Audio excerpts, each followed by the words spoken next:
미국이 특정 반도체에 100% 아니 뭐 심지어 300% 관세를 매긴다? 와, 이거 상상만 해도 좀 아찔한데요. 근데 이게 그냥 상상이 아니라 요즘 워싱턴에서 진짜로 나오는 이야기라고 합니다. 이게 단순히 뭐 물건값 오르는 그런 문제가 아니고요. 글로벌 기술 공급망 전체가 흔들리고 더 나아가서 당신의 투자 포트폴리오에 직접적인 영향을 줄 수 있는 굉장히 큰 변화의 시작일 수 있다는 거죠. 네, 맞습니다. 핵심은 그 1대1 원칙이라는 상당히 파격적인 구상하고요. 또 그 안에 숨어 있는 생산을 과연 어떻게 정의할 것이냐. 이게 아주 뜨거운 감자입니다. 1대1 원칙, 그리고 생산의 정의. 네. 이게 어떻게 풀리느냐에 따라서 삼성전자나 SK하이닉스 같은 우리 기업들 운명은 물론이고요. 저기 애플, 엔비디아, 아니 심지어는 미국 기업인 마이크론 같은 회사들의 희비까지도 엇갈릴 수 있는 그런 상황입니다. 그렇군요. 그래서 오늘 이 복잡한 퍼즐을 좀 같이 맞춰보면서 개인 투자자로서 당신이 어떤 점을 좀 주의 깊게 봐야 할지 그 맥락을 한번 짚어보려고 합니다. 네, 좋습니다. 오늘 저희는 여러 뉴스 보도들 그리고 분석 자료들을 종합해서요. 미국의 새로운 반도체 관세 정책 가능성을 아주 깊숙이 파고들어 보겠습니다. 말씀하신 그 1대1 원칙 관세가 대체 뭔지부터 시작해서요. 이게 주요 기업들, 특히 우리 기업이죠. 삼성전자와 SK하이닉스, 그리고 또 미국의 빅테크 기업들, 애플이나 엔비디아 같은 곳에는 어떤 영향을 줄지, 더 나아가서는 이게 글로벌 공급망이나 기술 패권 경쟁에는 또 어떤 큰 그림을 그리고 있는 건지, 이런 거대한 변화의 파도를 개인 투자자로서 어떻게 읽어야 할지 그 핵심을 놓치지 않도록 저희가 좀 옆에서 도와드리겠습니다. 네. 그리고 국내 뉴스톡톡 같은 분석들을 좀 종합해 보면요. 골자는 이겁니다. 미국으로 반도체를 수입하는 그 물량만큼 똑같은 물량을 미국 안에서 생산해라. 이겁니다. 수입하는 만큼 미국에서 생산해라. 네. 근데 만약에 이 조건을 못 맞춘다. 그러면 그 수입 물량에 대해서 최대 100%, 일부에서는 뭐 300%까지도 얘기가 나오던데 아무튼 그런 엄청난 관세를 매기겠다는 거죠. 와, 100%면 정말 엄청난 요구네요. 이건 뭐 사실상 미국에다 공장 더 지어라 이런 압박으로 들리는데요. 정확합니다. 네. 겉으로는 뭐 미국 제조업을 살리고 공급망을 안정시키겠다 이런 명분을 내세우지만요. 실제로는 글로벌 반도체 기업들한테 미국에 먼저 투자해 이걸 강제하는 카드라고 봐야죠. 네. 여기서 또 흥미로운 게 뭐냐면 미래 생산 약속 크레딧 이걸 줄여서 PPC라고 부르는데 네. 이런 개념도 같이 나온다는 겁니다. 미래 생산 약속 크레딧, PPC요? 그건 뭔가요? 네, 그 뉴스톡톡 분석을 보면요. 당장 이 생산 요건을 맞추기가 좀 어렵더라도 앞으로 미국 안에다가 생산 시설 투자하겠다 이런 계획을 구체적으로 약속하면 관세를 좀 얼마간 유예해 줄 수도 있다. 뭐 이런 일종의 유인책 아니면 좀 완충장치 같은 거죠. 아, 그러니까 당장은 좀 힘들어도 미래에 투자하겠다고 약속하면 일단 시간을 좀 벌 수 있다. 이런 거군요. 네네, 그런 개념인 거죠. 근데 여기서 생산을 어떻게 정의하느냐, 이게 핵심 쟁점이라고 아까 말씀드렸잖아요. 네. 이게 왜 그렇게 중요하냐면요. 네, 왜죠? 바로 그 지점이 이 정책에서 가장 불확실성이 크고 또 기업들의 희비를 가를 수 있는 결정적인 변수이기 때문입니다. 여러 분석에서 지적하듯이 생산의 범위를 어디까지로 볼 거냐는 문제예요. 그 반도체 원판 웨이퍼 만드는 거 있잖아요. 소위 말하는 전공정. 이것만 생산으로 쳐줄 거냐? 아니면 그 칩을 자르고 조립하고 테스트하는 후공정. 그러니까 패키징까지 다 포함해서 생산으로 인정해 줄 거냐? 아, 전 공정만 인정이냐? 아니면 패키징 같은 후공정까지 포함이냐? 네, 아직 그 기준이 명확하게 나온 게 없습니다. 이야, 이거에 따라서 투자 효과를 인정받느냐 마느냐가 달라지니까 기업들 입장에서는 정말 그야말로 운명의 갈림길이겠네요. 그렇습니다. 예를 들어서 뭐 수십억 달러를 들여서 최첨단 패키징 공장을 딱 지었어요. 근데 만약에 정부가 생산은 웨이퍼 만드는 전공정만 해당합니다. 이렇게 딱 선을 그어버리면 그 투자는 1대1 원칙 기준으로는 그냥 꽝이 되는 거죠. 인정 못 받는 최악의 상황이 올 수도 있습니다. 와, 정말 아슬아슬한 줄타기 같습니다. 반대로 패키징까지 다 생산으로 인정해준다? 그러면 투자 부담이나 뭐 전략적인 선택지가 훨씬 넓어지는 거고요. 그럼 이 정책이 진짜 현실화됐을 때 주요 기업들은 구체적으로 어떤 영향을 받게 될지 한번 하나씩 따져보죠. 먼저 그 미국의 빅테크 기업들 있잖아요. 애플이나 엔비디아 같은 회사들은 괜찮을까요? 아무래도 자국 기업이니까 좀 보호받지 않을까 싶기도 한데요. 어휴, 천만의 말씀입니다. 오히려 직격탄을 맞을 수 있다 이런 분석이 훨씬 많습니다. 여러 보도들을 종합해보면 크게 한 4가지 이유를 들 수 있는데요. 네 가지나요? 네. 첫째는 칩 자체에 대한 관세 부담입니다. 특히 그 엔비디아의 최첨단 AI 가속기, GPU라고 하죠. 이거 대부분 대만 TSMC에서 만들거든요. 그렇죠. 여기에 만약에 100% 관세가 붙는다.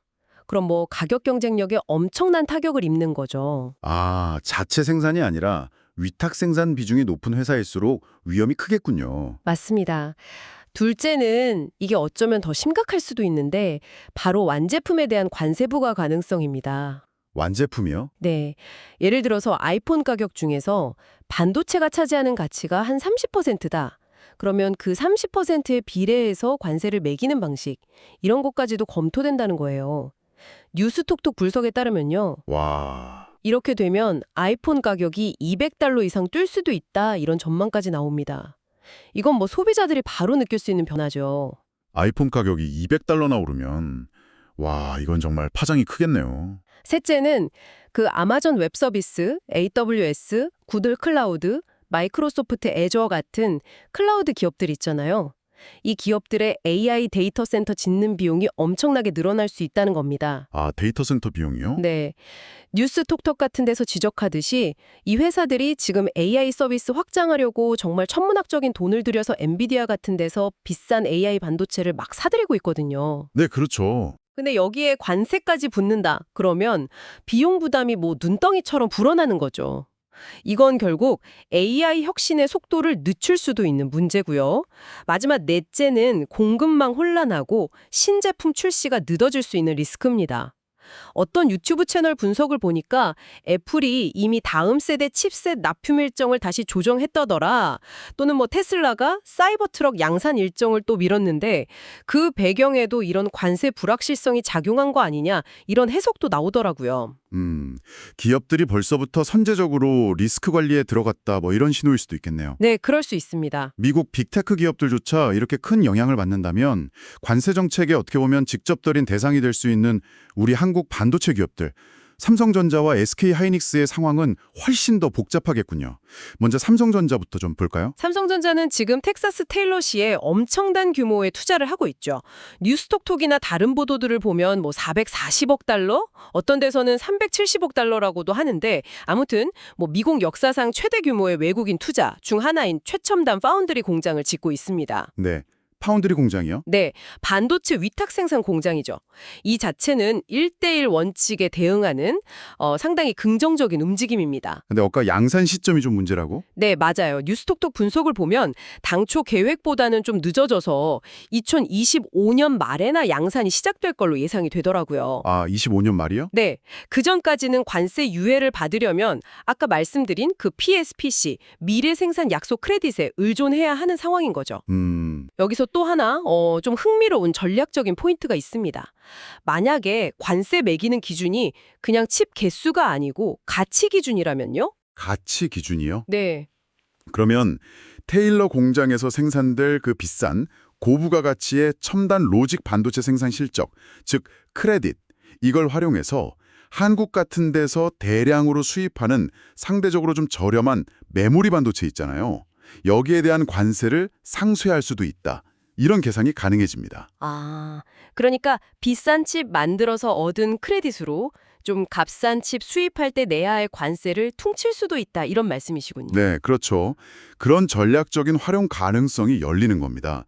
그래서 테일러 공장을 성공적으로 가동하고 또 수율을 높게 확보하는 게 삼성전자 전체의 관세 리스크 관리에 아주 핵심적인 변수가 될 겁니다. 그렇군요. 그럼 SK하이닉스는 상황이 더 복잡하고 위험하다, 이런 평가가 많던데 어떤 점이 다른 건가요? SK하이닉스는 지금 AI 시대의 정말 핵심 부품으로 떠오른 HBM, 고대역폭 메모리 시장의 선두주자잖아요. 네, HBM? 네, AI 연산에 꼭 필요한 초고속 메모리라고 보시면 되는데 아는 멋진 형 같은 채널이나 뉴스톡톡에서도 이 점을 아주 강조하더라고요.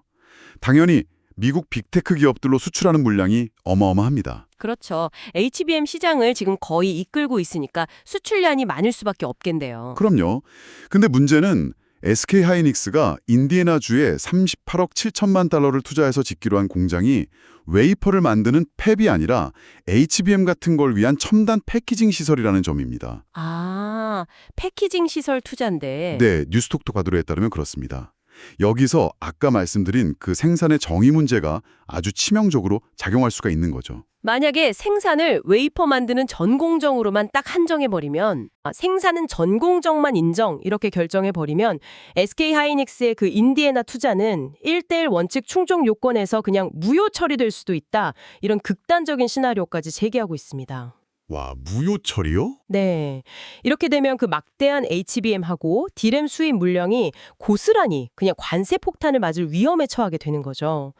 게다가 이 공장의 양산 목표 시점도 2028년 하반기로 삼성보다 더 늦거든요. 28년. 네. 그래서 PPC에 의존해야 하는 기간도 더 길다는 그런 부담이 있습니다. 이야, 정말 생산이라는 단어 하나에 기업의 운명이 걸려 있다. 이렇게 말해도 과언이 아니겠네요. 그렇다면 반대로 미국의 마이크론이나 인텔 같은 반도체 기업들은 이 상황에서 좀 반사이익을 얻을 수 있을까요? 그럴 가능성이 상당히 높습니다. 특히 마이크론의 움직임이 좀 주목되는데요. 뉴스톡톡 반석을 보면 마이크론은 이미 미국 정부의 칩스법 같은 정책에 가장 발빠르게 움직이면서 뉴욕하고 아이다호에 대규모 웨이퍼 팹 투자 계획을 발표했고요. 심지어 D램의 40%를 미국에서 생산하겠다 이런 구체적인 목표까지 내놨습니다. 와, 40%나요? 네. 이건 뭐 1:1 원칙 요구에 가장 딱 맞는 모습이죠. 그러면 고객사 입장에서는 관세 리스크가 없는 마이크론 칩을 더 선호하게 될 수도 있겠군요. 정확합니다. 애플이나 엔비디아 같은 고객사들이 관세 부담 피하려고 마이크론으로 공급처를 바꾸거나 비중을 늘릴 유인이 커지는 거죠. 이건 결국 삼성전자나 SK 하이닉스가 꽉 잡고 있는 메모리 반도체 시장, 특히 미국 시장 점유율을 뺏어올 수 있는 아주 강력한 무기가 될 수 있습니다. 그리고 CNBC나 야후 파이낸스 같은 데서도 인텔 역시 미국 안에 생산 시설 늘리겠다고 발표하면서 잠재적인 수혜 기업으로 거론되고 있고요. 이게 단순히 기업 간의 경쟁 구도를 넘어서 글로벌 공급망 전체하고 지정학적인 판도까지 뒤흔들 수 있는 문제로 보이는데요. 맞습니다. 미국의 궁극적인 목표는 좀 명확해 보입니다. 반도체 설계뿐만 아니라 제조, 그리고 장비나 소재까지 다 아우르는 완전한 생태계를 미국 땅 안에 만들겠다. 이런 야심이죠. 엔시언트 크래프트 같은 채널 분석처럼 이건 뭐 기술 패권을 확실하게 잡겠다는 시도입니다. 하지만 여기에는 현실적인 어려움도 많을 것 같은데요. 네, 많죠. 우선 세계 최대 파운드리 회사인 대만의 TSMC를 미국으로 완전히 옮겨오는 건 뭐 거의 불가능에 가깝고요. 그렇죠. 비용 문제도 큽니다. 미국에서 만드는 비용이 아시아보다 훨씬 높거든요. 숙련된 인력 구하는 거, 기술 유출 우려, 또 공장 짓고 안정화하는 데 걸리는 시간도 무시 못하고요.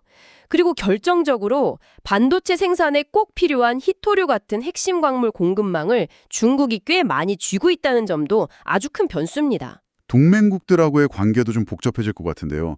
유럽은 입장이 어떨까요? 미국은 유럽 같은 동맹국들한테도 중국이나 브릭스 국가들하고 경제관계 좀 줄여라 이렇게 압박하고 있습니다. 엔시언트 크래프트 채널 분석에 따르면요. 근데 유럽 경제는 중국이나 인도 같은 브릭스 국가들에 대한 의존도가 미국보다 훨씬 높거든요. 특히 독일 같은 나라는 핵심 원자재나 부품 공급망이 중국하고 아주 깊숙이 얽혀 있어서요. 미국의 요구를 그대로 따랐다가는 자국 경제가 심각한 타격을 입을 수 있습니다. 그러니까 섣불리 동참하기가 좀 어려운 상황이죠. 돌아올 수도 있다. 뭐 이런 이야기까지 나오던데. 네, 일부 분석, 특히 그 예메크 타리프 TR 채널 같은 데서는 상당히 파격적인 주장이 제기되고 있습니다. 삼성이 이 관세 정책 발표 가능성이 커지니까 텍사스 테일러 공장 증설 계획을 잠정 중단하고 핵심 인력하고 장비를 한국으로 복귀시키면서 솔 AI 메가밸리라는 엄청나게 큰 국내 투자 프로젝트를 발표했다. 이런 내용입니다. 솔 AI 메가밸리요? 네. 다만 이 솔 AI 메가밸리라는 이름이나 계획의 구체성은 특정 출처에서 좀 강조되는 내용이라서요. 아직 공식적으로 뭐 널리 확인된 사실은 아니다. 이 점은 좀 분명히 해둘 필요가 있습니다. 아, 네. 그 점은 유의해야겠네요. 근데 만약 그 주장이 사실이라면 미국의 압박에 그냥 끌려가는 게 아니라 뭔가 독자적인 길을 가겠다. 이런 강력한 메시지로 해석될 수도 있겠는데요. 네, 그 분석에 따르면 그렇습니다. 미국의 압박에 굴하지 않고 한국이 가진 기술 주권을 바탕으로 정면 돌파하겠다 이런 의지의 표현으로 해석하는 거죠. 실제로 한국 정부 역시 한국무력협회 KITA를 통해서 미국 측에 공식적으로 우려를 표명했습니다. 이 관세 정책이 오히려 AI 기술 발전을 막고 글로벌 기업들의 투자 계획에 차질을 줄 거다 이런 내용입니다. 여기서 가장 중요한 포인트는 바로 우리 한국 기업들, 특히 삼성전자와 SK하이닉스가 가지고 있는 HBM 같은 첨단 메모리 반도체 분야에서의 압도적인 기술력입니다. 그렇죠. HBM 기술력. 네. 아는 멋진 형 채널에서도 강조하듯이 월스트리트 저널이나 블룸버그 같은 아주 유력한 외신들조차 한국 반도체 없이는 AI 혁명도 없다 이렇게 평가할 정도니까요. 이게 바로 미국의 관세 압박에 맞설 수 있는 가장 강력한 협상 카드자, 뭐랄까 전략적 자산인 셈이죠. 미국의 그 빅테크 기업들이 AI 경쟁에서 뒤처지지 않으려면 결국 한국의 HBM을 써야 하니까 미국 스스로 발목을 잡는 그런 자충수가 될 수도 있다, 이 말씀이시군요. 그렇습니다. 만약 미국이 관세를 강행하면 당장 엔비디아, AMD 같은 AI 칩 선두 기업들, 그리고 구글, 아마존, 마이크로소프트 같은 클라우드 서비스 기업들의 경쟁력이 약화되고 비용이 증가할 수 있습니다. 이건 곧 미국 기술 산업 전체의 혁신 속도를 늦추는 부메랑이 될 수 있다는 분석이죠. 예전에 삼성전자 실적 발표 하나에 나스닥 기술주들이 막 급락했던 삼성 쇼크 사례를 언급하는 분석도 이런 맥락에서 나오는 거고요. 와, 정말 상황이 복잡하게 얽혀 있네요. 자, 그럼 이제 가장 중요한 질문입니다. 이 모든 상황을 지켜보는 개인 투자자로서 우리는 무엇을 어떻게 봐야 할까요? 어떤 시나리오를 좀 염두에 둬야 할까요? 크게 한 3가지 시나리오를 염두에 두시고 각 시나리오별로 좀 주목할 포인트를 정리해 볼 수 있겠습니다. 첫째는 최악의 시나리오, 즉 전면적인 고율 관세 부과입니다. 전면 관세 부과. 네, 트럼프 100% 반도체 관세 관련 분석들처럼 이렇게 되면 단기적으로는 삼성전자, SK하이닉스 같은 한국 기업들의 실적이 나빠지고 주가도 하락하는 게 불가피합니다. 장기적으로는 미국 시장 점유율이 떨어지는 구조적인 리스크에 직면할 수 있고요. 동시에 아까 봤듯이 애플, 엔비디아 같은 미국 테크 기업들도 비용 부담이 늘고 경쟁력이 약화되는 걸 피할 수 없겠죠. 네. 그럼 두 번째 시나리오는 뭔가요? 둘째는 타협점을 찾는 시나리오, 그러니까 제한적인 관세 부과 또는 협상 타결입니다. 유스토톡이나 다른 분석들처럼 미국의 압박과 한국의 기술적 우위 사이에서 현실적인 절충안이 나올 가능성입니다. 절충안이요? 네, 예를 들면 생산의 정의를 후공정까지 좀 넓게 인정해주거나 아니면 PPC, 그 미래 생산 약속 크레딧을 적극 활용해주거나 아니면 HBM처럼 대체 불가능한 특정 품목이나 동맹국에 대해서는 예외를 두는 방식 같은 거죠. 이렇게 되면 단기적인 불확실성은 좀 있겠지만 시장에 미치는 충격은 제한적일 수 있고 오히려 불확실성이 해소되는 걸로 받아들여질 수도 있습니다. 마지막 세 번째 시나리오는 어떤 건가요? 셋째는 미국 정책의 역효과 및 자충수 시나리오입니다. 일부 분석에서 제기하는 것처럼 미국의 좀 과도한 보호무역주의가 오히려 자국 기업들한테 더 큰 피해를 입히고 결과적으로 글로벌 자본과 기술의 중심이 아시아, 특히 기술 허브로서의 서울로 이동하는 걸 가속화시킬 수 있다? 이런 관점입니다. 아, 오히려 미국이 의도하는 반대로 갈 수도 있다. 네. 만약 이 시나리오가 현실화된다면 단기적인 시장 충격으로 미국 기술주들이 하락했을 때 오히려 장기적인 관점에서 좋은 주식을 싸게 살 기회가 될 수도 있다. 이런 역발상적인 투자 전략도 생각해 볼 수 있겠죠. 결국 투자자 입장에서는 앞으로 발표될 정책의 구체적인 내용, 특히 그 생산의 정의가 어떻게 내려지는지를 가장 먼저 확인해야겠군요. 그리고 각 기업들이 어떻게 대응하는지, 예를 들어 삼성전자의 텔러 공장 가동 상황이라던가 SK하이닉스의 HBM 기술 리더십 유지 여부, 이런 것들을 면밀히 추적해야 하고요. 정확합니다. 추가적으로 미국 테크 기업들이 늘어난 비용을 소비자나 고객한테 얼마나 넘길 수 있는지, 그리고 마이크론이나 인텔 같은 미국 기업들이 진짜로 반사이익을 얻으면서 시장 점유율을 얼마나 가져올 수 있는지도 중요한 관전 포인트입니다. 또 HBM 말고 다른 첨단 기술 분야에서의 경쟁 구도 변화, 나 중국 같은 제3국의 움직임이 가져올 파장까지 고려해야 하는 그야말로 여러 면을 다 봐야 하는 분석이 필요한 시점입니다. 네. 오늘 저희는 미국의 잠재적인 반도체 관세 정책이라는 이 뜨거운 감자를 정말 다양한 각도에서 살펴봤습니다. 1대1 원칙과 생산의 정의라는 핵심 변수를 둘러싼 불확실성은 여전히 남아있지만요. 이것이 단순한 무역 이슈를 넘어서 글로벌 기술 지원과 또 우리 투자 환경에 얼마나 큰 영향을 미칠 수 있는지 그 윤곽을 좀 그려볼 수 있었습니다. 맞습니다. 단기적인 뉴스 헤드라인의 파도에 막 휩쓸리기보다는요. 한 발짝 좀 물러서서 기술 패권 경쟁의 큰 흐름, 또 각 기업이 가진 본질적인 경쟁력과 기술적 혜자, 그리고 정책 변화가 가져올 구조적인 시장 변화를 읽어내는 것이 중요합니다. 모든 위기 속에는 또 새로운 기회가 숨어있기 마련이고요. 지금이야말로 정보에 기반한 냉철하고 장기적인 안목이 필요한 때라고 생각합니다. 마지막으로 이런 질문을 한번 던져보고 싶습니다. 만약 미국의 이번 정책이 어쩌면 의도와는 정반대로 오히려 한국과 같은 기술 강국들의 자립 의지를 더 키우고 혁신 기술의 글로벌 허브로서 아시아, 특히 서울의 부상을 가속하는 그런 예상치 못한 결과를 낳게 된다면 어떨까요? 기술 패권 경쟁의 미래, 당신은 어떻게 전망하시나요? 오늘 저희가 함께 나눈 이 깊이 있는 분석과 전망이 변화의 시기를 헤쳐나가시는 당신의 현명한 판단에 조금이나마 도움이 되었기를 진심으로 바랍니다. 다음 시간에도 여러분의 지적 호기심을 채워드릴 흥미로운 주제로 다시 찾아뵙겠습니다.